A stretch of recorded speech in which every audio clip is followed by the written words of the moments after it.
आता आपण शिकणार आहोत बीटाच्या वड्या ना.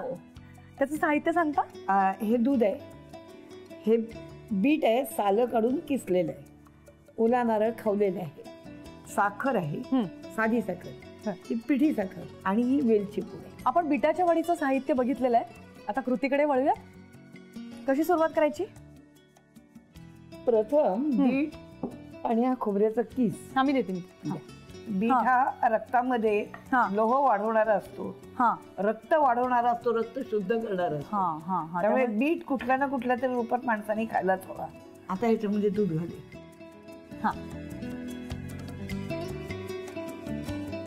आता हे शिजणार का या दुधामध्ये. हे दुधामध्ये शिजलं की नंतर साखर घालायची.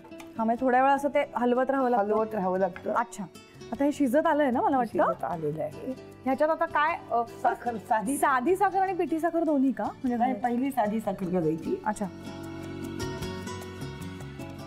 आता पिठी साखर आणि वेलची. पिठी साखर. बस बस बस बस बस. आणि वेलची. मग बीटाच्या वड्या रेडी आहेत ना आता.